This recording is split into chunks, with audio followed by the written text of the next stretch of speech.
et bienvenue sur la vidéo numéro 2 de mon bilan sur mes ex. Alors pour ceux qui n'ont pas vu la vidéo numéro 1, je vous invite à la regarder d'abord, elle va sans doute figurer quelque part par là. Donc c'est une série de 3 vidéos où je donne en fait, où je fais un espèce de compte rendu sur ce que j'ai appris de mes ex. Voilà, ce que mes ex m'ont enseigné et ce que mes histoires d'amour précédentes m'ont enseigné. Voilà. Sinon, pour ceux qui ne me connaissent pas, je suis Lola Morales et je travaille dans le milieu du coaching en séduction depuis maintenant 8 ans. Et donc, je ne me réfère pas exclusivement à ma propre expérience pour donner des conseils, mais il m'arrive de la relater également pour plus de conseils, pour devenir plus séduisant. Je vous invite à vous abonner sur cette chaîne, ok? Abonnez-vous, je tâcherai en 2020 de poster des vidéos tous les jours avec une qualité pas forcément très égale, et par ailleurs j'en profite pour vous demander pardon et vous présenter mes excuses pour la qualité audio qui est absolument dégueulasse. On se croirait dans les années 80. Voilà, je vous fais des bisous et je vous souhaite malgré tout un bon visionnage. Ensuite j'ai enchaîné, des relations toxiques, parmi elles celle avec un mec qu'on va appeler Stéphane. Stéphane était légèrement plus âgé que moi, mais pas beaucoup. Stéphane et moi travaillions ensemble à l'époque et il était mon directeur d'unité au boulot. Et j'étais autant attirée par lui que par ce qu'il représentait et que par l'autorité qu'il représentait. J'étais vraiment folle de lui. Je l'avais présenté à ma famille, on est sortis ensemble pendant quelques mois. Et c'était cool. Jusqu'au moment où il a commencé à me dire des choses et à me faire des remarques qui, en y réfléchissant bien, n'avaient pas lieu d'être. Il y a quelques phrases comme ça que j'ai entendues dans ma vie amoureuse qui ont été terribles. Et d'autres hommes aussi dans ma vie ont prononcé pas mal de phrases qui au final n'auraient jamais dû être dites. Je ne donnerai pas d'exemple des phrases qu'il a pu me sortir ou des phrases que certains mecs ont pu me sortir, mais j'ai entendu des choses particulièrement dégueulasses de la part des hommes avec qui je suis sortie, et je ne me rendais pas compte sur le coup que c'était toxique en fait, que c'était de l'abus et que les phrases que l'on prononçait comme ça rentraient dans ma tête et étaient en fait tout à fait toxiques. Et Stéphane en fait utilisait l'ascendant qu'il avait dans le milieu professionnel, parce que donc il était mon responsable, pour aussi poser un ascendant sur moi dans notre vie personnelle. Et il y a eu plusieurs petits événements qui ont activé mon signal d'alarme. Et sa propre maman, avec qui je m'entendais très très bien, j'étais assez proche de sa mère, m'avait sorti cette phrase qui m'avait un petit peu choquée. Il m'avait dit « Je n'aime pas la manière dont mon fils te traite ». Et il me fait de plus en plus penser à son propre père. Et moi, lorsqu'il m'engueulait, lorsqu'il était mauvais avec moi, etc., je ne disais rien parce que je prenais personnellement, en fait je me remettais perpétuellement en question et je prenais perpétuellement pour moi ce qu'il me disait en me disant mais c'est normal, je l'ai énervé, mais c'est normal, j'avais qu'à pas faire ça, mais c'est normal, j'avais qu'à pas faire ça. Le premier jour où il y a eu vraiment un gros déclic, donc on s'était embrouillé sur le parking du travail. Et il m'avait sorti cette phrase, il m'avait dit « Ouais, de toute façon, si t'étais pas ma copine, je t'aurais déjà viré. » Je lui dis « Bah très bien, parfait, bah, puisque c'est comme ça, t'auras ma lettre de démission mardi sur le bureau. » Et là, il me fait « Quoi? Et me laisser dans la merde comme ça ?» Et là, je lui dis « Mais d'un côté, tu veux me virer, mais d'un autre côté, si je te dis que c'est moi qui pars, je te fous dans la merde. » Je lui dis « Sois un petit peu cohérent dans la vie. » Du coup, ça a été aussi le jour où je me suis rendu compte que je ne pouvais pas forcément me fier à son point de vue tout le temps. Je ne pouvais pas toujours prendre ce qu'il disait comme une parole d'évangile, et ça a été une vraie prise de conscience pour moi pour le coup, parce que je me suis dit mais en vrai quand je sors avec un mec j'ai tendance à adopter son point de vue assez facilement, et quand je sors avec un mec j'ai énormément de mal à remettre en question ce qu'il dit, j'ai énormément de remettre en question ce qu'il fait, et en règle générale quand quelqu'un n'est pas d'accord avec moi je vais toujours partir du principe que c'est moi qui ai tort. C'est ouf, mais c'est très régulier. Je pars toujours du principe que c'est moi qui ai tort d'abord et je me remets très très facilement en question.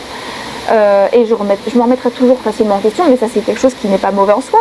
Mais c'est vrai que je me suis rendu compte que j'avais tendance à beaucoup trop faire confiance à l'homme avec qui j'étais. Et nous nous sommes séparés un soir, nous nous sommes disputés. Et là, il m'a attrapé par le poignet. Il m'a secoué comme un prunier comme ça. Et j'ai genre lu toute la haine dans son regard. Et il m'a dit, puisque c'est ça, tu fais ton sac et demain tu te casses. On habitait chez sa mère. Et j'ai tellement lu la haine dans ses yeux et j'ai tellement lu la colère dans ses yeux que j'ai cru qu'il allait me frapper cette nuit-là, et j'ai vraiment cru que ça allait tourner au drame cette nuit-là. Déjà, physiquement, il y a eu un premier pas qui a été fait physiquement, même s'il n'a pas levé la main sur moi. Je me suis dit, mais ça pue. Je me suis dit vraiment, ça pue du cul. Et le lendemain, j'ai prié pour qu'il ne me frappe pas cette nuit-là, et j'ai prié pour que ça parte pas plus en vrille que ça. Et le lendemain, je me suis réveillée, je suis partie, et il m'a laissé des messages à 2h, 3h du matin. Il me laissait des messages à 3h du matin pour me dire que j'étais une grosse salope, et à 4h30 du matin pour me dire qu'il était désolé et qu'il m'aimait. Alors je sais que quand tu romps avec quelqu'un, tu peux être tellement bouleversé que tu peux faire des choses que tu peux être amené à regretter, mais pour le coup, pour moi, on était dans la continuité de notre relation. En fait, ça a été ma dernière vraie relation toxique dans ma vie. Ça a été le dernier homme toxique avec qui je suis sortie. Ensuite, je suis sortie avec des connards, voilà, des mecs qui pouvaient potentiellement jouer les players ou qui jouaient pas franc jeu, etc. Mais ça a été le dernier mec toxique avec qui je suis sortie, le dernier mec que j'ai laissé me faire du mal en fait. À partir de là, je suis sortie avec particulièrement des mecs bien, et entre temps, j'ai rencontré Fred, qui a été mon fiancé, avec qui on est resté quelques années. Fred et moi, on s'est adorés. En fait, on a eu un espèce de gros coup de foudre l'un pour l'autre alors qu'on se connaissait pas. Vraiment, on est sortis ensemble au bout de 24 heures et on s'est retrouvés en couple comme ça au bout de 24 heures. C'était un rencard adopte mec qui a bien tourné, on va dire. Du coup, je me suis confiée à ma mère. On était ensemble depuis une dizaine de jours, enfin on se fréquentait depuis une dizaine de jours, et on savait que ça prendrait un tour sérieux parce qu'on n'avait pas envie que cette relation soit pas sérieuse. Et j'en ai parlé au bout d'une dizaine de jours à ma mère. Je fais, écoute maman, j'ai rencontré quelqu'un et je sais pas quoi faire. Et je lui ai expliqué, je lui ai dit, écoute maman, je suis amoureuse d'un mec que je connais pas. Et elle m'a dit, ma mère, bon, foutu pour foutu, de toute façon t'es déjà accro. Elle m'a dit, de toute façon tu regretteras toujours de ne pas avoir essayé, donc ma chérie, tente le coup avec lui. Et en plus c'était vraiment un mec génial, j'ai adoré Fred. Fred aussi me suit encore sur les réseaux sociaux, donc Fred, donc il y a eu un moment où on a aménagé ensemble, on est resté vivre ensemble pendant 1 an. Durant cette année, il m'avait offert une bague, donc je l'ai gardée pendant cette année-là. Et au bout d'1 an, je me suis rendu compte que notre vie à deux ne marchait pas. Donc je lui ai rendu sa bague au bout d'1 an, on s'est disputé, il y a eu la dispute de trop et puis je suis partie. Fred était je dirais pas que c'était mon premier mec bien, mais Fred était un vrai mec bien et il m'a appris à reconnaître les mecs bien. Il m'a appris à reconnaître les mecs dans ma vie qui pourraient me rendre heureuse. Et aujourd'hui, si je suis heureuse en couple avec David, c'est en partie grâce à Fred, pour plusieurs raisons. Fred et moi, en fait, ça aurait pu marcher si j'avais pas été aussi responsable. Parce que je sais qu'à l'époque j'avais vraiment une attitude de gamine capricieuse. Vraiment j'étais le genre de fille qui avait des gros rêves, et j'étais une sorte de Don Quichotte qui avait des gros rêves, qui voyait sa vie en grand, etc. Mais qui se donnait absolument pas les moyens d'y arriver. Et en plus j'étais une gamine capricieuse qui reposait beaucoup trop sur les autres pour s'en sortir. Et Fred était un mec extrêmement stable, il avait un boulot stable, il avait des finances stables, il avait une vie très stable et très rangée, et du coup je me reposais beaucoup trop sur sa stabilité à lui pour pouvoir faire n'importe quoi. Et en fait je le forçais un peu à se comporter en papa envers moi et pas assez en petit ami, et je pense que cette attitude là dut tellement profondément l'irriter qu'à la fin on était plus fâchés l'un après l'autre, et en fait on s'engueulait beaucoup plus à cause de mon attitude. Et du coup on s'embrouillait vraiment tout le temps, et je pense que cette attitude là devait vraiment faire qu'il m'aimait de moins en moins, et même s'il m'aimait, je pense qu'à la fin il était plus irrité par mon attitude que heureux avec moi, et je pense qu'à la fin il m'associait plus à l'énervement face à mon attitude qu'à l'amour en fait. Et du coup ça faisait qu'à la maison il y avait une ambiance de merde.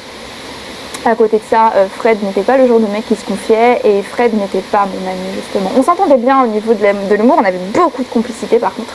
Il avait un humour, c'était le genre de mec très silencieux, genre le mec qui parle pas vraiment, il observe énormément, et puis là, il te sortait genre la phrase, la punchline qui mettait tout le monde KO.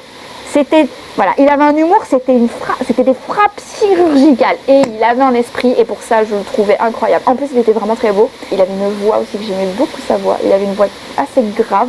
Techniquement, même si on n'a pas été mariés, etc., si on avait eu un enfant ensemble, ça m'aurait pas dérangé parce que je sais que c'est le genre d'homme qui fait passer le bien commun et l'intérêt des autres avant son bonheur. Et David est du même profil que Fred en fait. Sauf que aujourd'hui je peux mieux appréhender une relation comme celle-là parce que je ne refais pas la même erreur en fait. Par exemple, je sais que je suis toujours un petit peu fofolle, un petit peu tête en l'air et un petit peu sur ma planète et dans la lune. Sauf qu'aujourd'hui, là où je suis avec un David qui a tendance à rattraper une bêtise, à rien dire, j'ai à cœur en fait de faire en sorte que mes défauts n'impactent plus David. Donc j'essaie vraiment de faire en sorte que David n'ait pas à rattraper mes conneries à chaque fois. J'essaie de ne pas être un fardeau pour David de la même manière que j'ai pu être un fardeau pour Fred à l'époque. Et aussi j'essaye de comprendre si un mec est silencieux, distant, etc. J'essaie de voir quelle est ma part de responsabilité par rapport à ça et j'essaie de faire en sorte que mon copain n'ait rien à me reprocher en tant qu'individu.